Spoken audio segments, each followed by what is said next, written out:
मैंने ये भी देखा कि काफ़ी यूट्यूबर्स है जो जेन्युइनली थिएटर पे जाके उन्होंने इसके फीडबैक निकाले. അണ്ണൻ യൂട്യൂബേഴ്സിനെയൊക്കെ പൊക്കി പറയുന്നുണ്ട്. സാധാരണ അത് ഇഷ്ടമല്ലാത്തൊരു വ്യക്തിയായിരുന്നു. Hi guys, I Bichu, welcome back to my channel. ഇന്ന് എന്റെ ഈ വീഡിയോയിലൂടെ നിങ്ങൾ സ്ഥിരം കണ്ടിട്ടുള്ള ഒരു റിയാക്ഷൻ വീഡിയോ മാത്രമായിരിക്കത്തില്ല ഈ ഒരു വീഡിയോ. കാരണം ഈ ഒരു വീഡിയോ ഞാൻ ചെയ്യുന്നത് തീർച്ചയായിട്ടും ഒരു ഹാപ്പി മൂഡിൽ തന്നെ. ഹാപ്പി മൂഡിൽ ഉണ്ടാകാനുള്ള കാരണം എനിക്ക് മാനസികമായിട്ടുള്ള എന്റെ ഫാമിലി ബാക്ക്ഗ്രൗണ്ടിൽ ഉണ്ടായ ഒരു സന്തോഷം മാത്രമല്ല, ഒരു മലയാളിയുടെ സിനിമ ഹിന്ദിയിലോ അല്ലെങ്കിൽ പാൻ ഇന്ത്യൻ ലെവലിലോ കേരളത്തിൽ നിന്ന് പുറത്തേക്ക് പോകുമ്പോൾ ഒരു മലയാളിക്ക് ഉണ്ടാവുന്ന വികാരം എന്താണോ തികച്ചും ആ ഒരു വികാരത്തോടു കൂടി മാത്രമായിരിക്കും ഞാൻ ഈ ഒരു വീഡിയോ ചെയ്യുന്നത്. ഈ വീഡിയോ കാണുന്നവർ പൂർണ്ണമായിട്ട് ഈ വീഡിയോ കണ്ടതിന് ശേഷം മാത്രമേ എൻ്റെ വീഡിയോയിൽ ഞാൻ സംസാരിച്ചതിനെ കുറിച്ചുള്ള അഭിപ്രായങ്ങൾ കമന്റായിട്ട് രേഖപ്പെടുത്താവൂ. അല്ലാതെ ഇതിന്റെ തുടക്കം കണ്ടിട്ടോ ഇതിന്റെ ഒടുക്കം കണ്ടിട്ടോ ഇതിന്റെ നടുക്കത്തെ ഭാഗം കാണാതെ ബാക്കിയുള്ള കാര്യങ്ങളെ കുറിച്ച് ചർച്ച ചെയ്യാനും കമന്റ് ബോക്സിൽ വന്നു കിടന്ന് അലമുണ്ടാക്കാനും നിൽക്കരുത്. ഓക്കെ, ആദ്യം തന്നെ പറയാനുള്ളത് മലയാളികളുടെ സൈഡിൽ നിന്ന് വന്നിട്ടുള്ള ഉണ്ണി മുകുന്ദൻ, അതായത് മലയാളം സംസാരിക്കുന്നതിനെക്കാട്ടിലും കൂടുതൽ ഒരു കാലഘട്ടത്തിൽ ഗുജറാത്തിൽ ഹിന്ദി മാത്രം സംസാരിച്ചു കൊണ്ടുവന്നിരുന്ന ഒരു വ്യക്തി മലയാളത്തിലേക്ക് വന്ന് മലയാളത്തിലെ സിനിമകളിലെല്ലാം ഒരുപാട് അഭിനയിച്ച് പല രീതിയിൽ അഭിനയിച്ച് പല ക്യാരക്ടറുകൾ അഭിനയിച്ച് മാസ് റോളുകൾ ചെയ്ത് എല്ലാവരും പറയും ഉണ്ണിമുകുന്ദനായിരുന്നു നല്ലതായിരുന്നു, ഉണ്ണിമുകുന്ദൻ്റെ റോൾ കിടിലുമായിരുന്നു, ഉണ്ണിമുകുന്ദൻ നല്ലോണം ചെയ്തു, ഉണ്ണിമുകുന്ദൻ്റെ ബോഡി സൂപ്പറാണ്, ഉണ്ണിമുകുന്ദൻ്റെ ലുക്സ് കിടിലുമാണ്, ഉണ്ണിമുകുന്ദൻ്റെ ഒരു സ്റ്റൈലുണ്ട്, എല്ലാം ഉണ്ട്. പക്ഷെ ഉണ്ണിമുകുന്ദൻ്റെ ഒരു വിലയില്ല. ഈ വില എന്ന് പറയുന്ന ഒരു സാധനം നമുക്ക് എന്തൊക്കെ ഉണ്ടെന്ന് പറഞ്ഞാലും കിട്ടത്തില്ല. പക്ഷെ ഒരു സംഭവം ഉണ്ടെങ്കിൽ കിട്ടും, പബ്ലിസിറ്റി. ആ ഒരു പബ്ലിസിറ്റി ഇതാ ഇപ്പൊ വീണ്. അതിനകത്ത് ഞാൻ ആദ്യം പറഞ്ഞ ഹിന്ദി വഹിച്ച ഒരു പങ്കുണ്ടല്ലോ, അത് ഞാൻ ഈ വീഡിയോക്കകത്ത് കാണിക്കും. Because I am very happy. കാരണം നമ്മുടെ മലയാളത്തിൽ നിന്നും പല വ്യക്തികൾ പാൻ ഇന്ത്യൻ ലെവലിലേക്ക് പാൻ ഇന്ത്യൻ സ്റ്റാർ ആയിട്ട് സ്വയം ആർജിച്ച് വന്നിട്ടുണ്ട് ഉണ്ടെങ്കിലും പക്ഷെ ഇദ്ദേഹത്തെ സംബന്ധിച്ച് ഇതൊരു ഓപ്പണിങ്ങിൽ അദ്ദേഹം പറഞ്ഞൊരു പാൻ ഇന്ത്യൻ സ്റ്റാർ അല്ല. ഇത് പറഞ്ഞ് അത് തികച്ചും എന്നെ പോലെ അല്ലെങ്കിൽ ഒരു യൂട്യൂബ് മേഖലയിൽ നിൽക്കുന്ന വ്യക്തികളോ അല്ലെങ്കിൽ ഒരു ക്യാമറയ്ക്ക് മുന്നിൽ വന്നിരുന്നതിനെ പറ്റി സംസാരിക്കുന്ന വ്യക്തികളോ പറഞ്ഞ് തന്നെ കൊണ്ടുവന്നതാണ്. അത് നമ്മളുടെ ഇടയിൽ മാത്രമല്ല, ഈ പറയുന്ന നോർത്ത് ഇന്ത്യൻ ലെവലിലും നമുക്കെല്ലാം ഉണ്ണി മുകുന്ദൻ ഒരു ഉണ്ണി അല്ലെങ്കിൽ ഉണ്ണി ഏട്ടൻ എന്ന രീതിയിലൊക്കെ ആണ് എന്നുണ്ടെങ്കിൽ അങ്ങനത്തെ ഉണ്ണി ഭായ് ആയി മാറിയിരിക്കുകയാണ്. മാറിയിരിക്കുകയെന്നല്ല, അതിന് അദ്ദേഹത്തിന്റെ ഹിന്ദി അദ്ദേഹത്തിന് ഒരു 99% പ്രയോജനപ്പെട്ടിട്ടുണ്ട്. ഇനി ഇത് പെടാനും പോകുന്നുള്ളൂ. നമ്മുടെ ഇവിടുന്ന് പാൻ ഇന്ത്യൻ ലെവലിലേക്ക് പോകുന്ന പല വ്യക്തികൾക്കും ഹിന്ദി അത്ര ഫ്ലുവൻ്റ് അല്ല.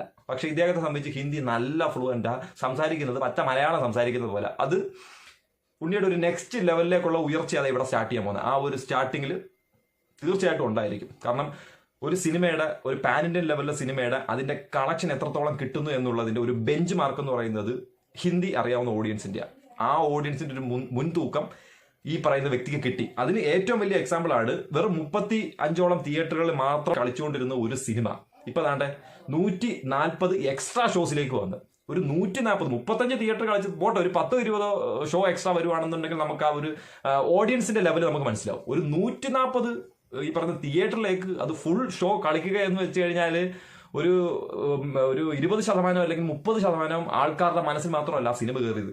മെജോറിറ്റി എന്ന് പറയുമ്പോൾ ഹിന്ദി അറിയാവുന്ന ഹിന്ദി സ്ഥലങ്ങളിലെ മെജോറിറ്റി ആൾക്കാരുടെ അഭിപ്രായത്തിൽ ഇത് പോസിറ്റീവാണ്. കാരണം ഒരു 80+ ആൾക്കാരുടെ അഭിപ്രായം ഇത് പോസിറ്റീവ് ആയതുകൊണ്ട് മാത്രമാണ് ഇത്രയും അധികം റേറ്റിംഗ്. സിനിമ 20-ാം തീയതി ഇറങ്ങി, ഇന്ന് ഞാൻ ഈ വീഡിയോ ചെയ്യുന്നത് 28-ാം തീയതിയാണ്.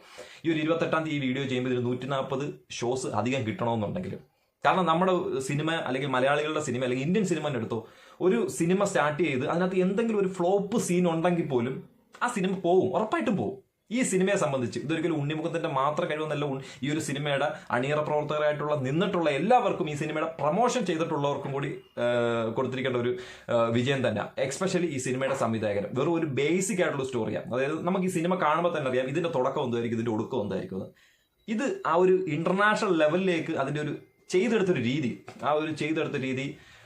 ഹനീഫ് അദേനി സെറ്റെന്ന് വെച്ച് കഴിഞ്ഞാൽ ഇത് ഈ ഒരു ഞാൻ ഈ പറയുന്ന സംഭവം ചിലപ്പോൾ അദ്ദേഹം ഈ സിനിമ എഴുതിക്കൊണ്ടിരുന്നപ്പോഴും ഷൂട്ട് ചെയ്തുകൊണ്ടിരുന്നപ്പോഴും ആലോചിച്ചിട്ടുണ്ടായിരിക്കും. തികച്ചും ആലോചിച്ചിട്ടുണ്ടെങ്കിൽ മാത്രമേ ഈ ഒരു രീതിയിൽ ഒരു സിനിമ ഈ ഒരു ലെവലിലേക്ക് എടുത്ത് അതും ഉണ്ണിമുകുന്ദനെ കൃത്യമായിട്ട് അദ്ദേഹം കാസ്റ്റ് ചെയ്ത. കാരണം നമുക്കിവിടെ മലയാളത്തിൽ പല ആക്ഷൻ സിനിമ ചെയ്യുന്ന വ്യക്തികളുണ്ടെങ്കിൽ പോലും ഇതുപോലെ ഒരു സ്വാഗോട് കൂടി ഇത്തരത്തിലൊരു ആക്ഷൻ മൂവി ചെയ്യുന്ന ഒരു നടൻ വേറെ ഇല്ല. ഇതിന്റെ വ്യാജ പതിപ്പൊക്കെ മലയാളത്തിൽ ഇറങ്ങുന്നത് പറയുന്നു, കുറെ പേരെ പിടിക്കുന്നുണ്ട്. കാര്യമില്ലടാ, വ്യാജ പതിപ്പ് പകർത്തുന്നതൊക്കെ ഈ ഉണ്ണിമുകുന്ദന്റെ വിജയത്തിൽ സന്തോഷിക്കാൻ കഴിയാത്തവന്മാരാ, വെറും മൂളകൾ, അത്രേ ഉള്ളൂ. നീയൊക്കെ പോയി തിയേറ്ററിൽ പോയി കാണും, കണ്ടില്ലെങ്കിൽ പിന്നെ കാണണ്ട. നിങ്ങൾ അതിൽ നല്ലത് കാണാതെ അങ്ങ് പടച്ചു വിടും, സിനിമ കൊള്ളത്തില്ല, അതായിരിക്കും നല്ലത്. ഇപ്പം ഈ ട്വിറ്ററിനകത്ത് കമന്റ് ചെയ്തിട്ടുണ്ട് ഈ രാം ഗോപാൽ വർമ്മ നമ്മളെ ഒരു ആൾക്കാർക്ക് അറിയായിരിക്കും, ചില പെണ്ണുങ്ങളൊക്കെ എപ്പോഴും സീൻസിലൊക്കെ ഇങ്ങനെ കാണാൻ എഴുതി ചേർന്ന് എന്നൊക്കെ പറഞ്ഞു. പുള്ളിക്കാരൻ ട്വിറ്ററിനകത്ത് ട്വീറ്റ് ചെയ്തിട്ടുണ്ട്, never had more shocking price for any film more than Marco film. Dying to see it and I hope I won't get killed by Unni Mukundan. ഈ ഒരു ടാഗ് തന്നെ സത്യം പറഞ്ഞ ഉണ്ണിമുകുന്ദന്റെ സിനിമ കാണണോ എന്ന് ഇരിക്കുന്ന വ്യക്തികൾക്ക് ഇതൊരു പ്രചോദനമായിരിക്കും. റേറ്റിംഗ് ഒരു 250 കോടി പ്ലസ് പോകണം. ഉറപ്പായിട്ടും പോകും. ഒരു 400 അടിച്ചാൽ അത്രയും നല്ലത്. 500 ഒരു സ്വപ്ന മാർജിൻ ആയിരിക്കും. എന്നെ സംബന്ധിച്ച് തീർച്ചയായിട്ടും ഞാൻ ആഗ്രഹിക്കുന്നുണ്ട്, അത് വരണമെന്ന് ആഗ്രഹിക്കുന്നുണ്ട്. കാരണം പേരിലും പറച്ചിലും ആൾക്കാരുടെ തെള്ളിലും മാത്രമല്ല, പേപ്പറിനകത്ത് വേണം. ടീച്ചർ പറയുന്നത് നീ പഠിച്ചിട്ടുണ്ടോ, നീ ചെയ്യുന്നുണ്ടോ, എടുക്കുന്നുണ്ടോ, നീ ക്ലാസ്സിൽ വരുന്നുണ്ടോ, ചോദ്യം ചോദിക്കുമ്പോൾ ആൻസർ പറയുന്നുണ്ടോ എന്നുള്ളതിലല്ല. പരീക്ഷ സമയത്ത് അത് പേപ്പറിൽ കാണണം. എന്നാൽ മാത്രമേ നമ്മൾ ഈ 365 ദിവസം പഠിച്ചതിന് ഒരു അർത്ഥം ഉണ്ടാകത്തുള്ളൂ. ആ സാധനം ഇതിനകത്തുണ്ട്. അതുകൊണ്ട് ഇത് പിക്കാവും. कौन सी फिल्म देखकर आए हो? हम अभी मार्को देख के आए। कैसी लगी? बहुत अच्छी है, वायलेंस बहुत ज्यादा है बट स्टिल बेस्ट मूवी है। कैसी लगी? काफी अच्छी थी, बहुत एक्शन था और बहुत मजा आया। जिस लेवल का वायलेंस इसके अंदर दिखाया गया है उस बारे में आप लोग क्या बोलना चाहोगे? Honestly, I would say it's a 16+ movie because sorry ഒരിക്കലും പറയരുത് 16+ മൂവിയാണെന്ന്. 18+ മൂവി അങ്ങനെ തന്നെ പറയും. violence is at the peak, and comparing with the like abhi ka most violent movie we consider Animal, and uske muqable Animal is like nothing. അത് പറയുന്നത് ഒരു ഹിന്ദിക്കാരിയാണ്, അല്ലെങ്കിൽ Hindi cinema Ranbir കപൂറിനെ ഒക്കെ ഇഷ്ടപ്പെടുന്ന ഒരു ആരാധികയായിരിക്കും ചിലപ്പോൾ ഈ പറയുന്നത്. Animal is nothing in front of Unni Mukundan's Marco. Best reaction. അതായത് ഈ സിനിമ ഹിന്ദി ക്ലിക്കായി എന്ന് കണ്ടപ്പോൾ തന്നെ ഹിന്ദി ഓഡിയൻസിന് അല്ലെങ്കിൽ ഹിന്ദിക്കാർക്ക് വേണ്ടിയിട്ടുള്ള അദ്ദേഹത്തിന്റെ ഒരു പ്രൊമോഷൻ തന്നെ സ്റ്റാർട്ട് ചെയ്ത്. തീർച്ചയായിട്ടും അത് ബെസ്റ്റ് സാധനം. मार्को इज द फिल्म पहली बार मेरी फिल्म है जो हिंदी में डब होकर यहाँ पे आई है. लेकिन हफ्ते भर में जब मुझे पता चला कि 300 से ऊपर स्क्रीन पे ये फिल्म. ഈ സംസാരിക്കുന്ന ഒരു ഹിന്ദിക്കാരനല്ല, നമ്മുടെ മലയാളത്തിൽ നിന്ന് പോയ ഒരു മലയാളി തന്നെയാണ്. പക്ഷെ അദ്ദേഹം കൂടുതലും ഹിന്ദി സംസാരിച്ചിട്ടുള്ള ഒരു വ്യക്തിയാണ്. അതിൽ പറഞ്ഞത് നമ്മൾ കുറേ നാൾ നമ്മൾ എന്തെങ്കിലുമൊക്കെ പണ്ട് ചെയ്തിട്ടുണ്ടായിരിക്കും, അല്ലെങ്കിൽ നമുക്ക് എന്തെങ്കിലും പണ്ട് കുറച്ച് കാര്യങ്ങൾ എന്തെങ്കിലും അറിയായിരിക്കും. പക്ഷെ അന്നേരം നമുക്കത് യൂസ്ഫുൾ ആയിട്ട് കാണത്തില്ല, നല്ല രീതിയിൽ യൂസ് ആവാതെ ഞാനത് എന്തിന് പഠിച്ചു എന്തിന് ചെയ്തു എന്നൊക്കെ ആലോചിച്ച് നമ്മൾ കുറേ സമയം പോയൊക്കെ ഇരിക്കുന്ന ഒരു സമയത്തായിരിക്കും പിൽക്കാലത്ത് നമ്മൾ പറഞ്ഞിട്ടുള്ള എന്തെങ്കിലും കാര്യം അല്ലെങ്കിൽ നമുക്ക് കിട്ടിയിട്ടുള്ള എന്തെങ്കിലും ഒരു കാര്യം യൂസ്ഫുൾ ആയിട്ട് അത് നമ്മുടെ ജീവിതത്തിൽ ഒരു ടേണിംഗ് പോയിന്റ് ആയിട്ട് മുന്നോട്ട് വരുന്നത്. आगे चली गई. I am so happy.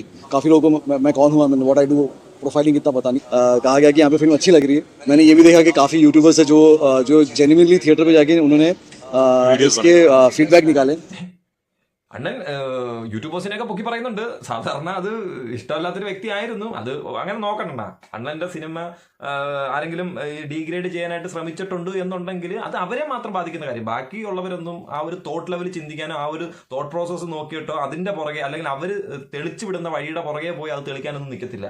സ്വയം അഭിപ്രായമായിട്ടും സ്വയം രീതിയിൽ എന്താണ് പറയുന്നത്, അല്ലെങ്കിൽ പബ്ലിക്കിന്റെ മുന്നിൽ തെറ്റാണെങ്കിൽ അത് സ്വന്തമായിട്ട് ആര് പറയുന്നുണ്ടോ അത് മാത്രം നോക്കിയാൽ മതി. इंडियन फिल्म इंडस्ट्री में कि पहली बार एक विलन के कैरेक्टर पे एक फिल्म बनी है कम्प्लीटली. मैं 6-7 साल से मैंने कुछ एक्शन किया नहीं है. इंडिया की सबसे वायलेंट ഇന്ത്യ की सबसे बड़ी വയലൻസ് മൂവി അല്ലേ? ഇപ്പൊ ഹിന്ദിക്കാരും പറഞ്ഞു. അപ്പൊ പിന്നെ ഇനി വേറെ ഇല്ല. അല്ലെങ്കിൽ ഈ കുശുമ്പ് മൂത്തും കുഞ്ഞായ്മ മൂത്തും ഇരുന്നുകൊണ്ട് വന്ന് കമന്റ് ബോക്സിൽ കിടന്ന് മലയാളത്തിൽ കുത്തുന്നവന്മാരല്ല, ഹിന്ദി ഭായ് എന്ന് വിളിക്കുന്ന ഭായിമാര് തന്നെ വന്ന് കിടന്ന് പറയുന്നത്. കേട്ടോ, കൊള്ളാം. കണ്ണേടിയുള്ളവരെല്ലാം കണ്ണ് കടിക്കട്ടെ, നല്ല രീതിയിൽ കടിക്കട്ടെ. ചൊറിയാൻ പറ്റുന്നവരെല്ലാം കണ്ണിനകത്ത് കൈയിട്ടങ്ങ് ചൊറിയുക. അല്ലാത്തവരെല്ലാം കണ്ണ് തുറന്നു വെച്ച് ഈ ഒരു വിജയത്തെ നല്ല രീതിയിൽ കണ്ട് ആസ്വദിക്കുക.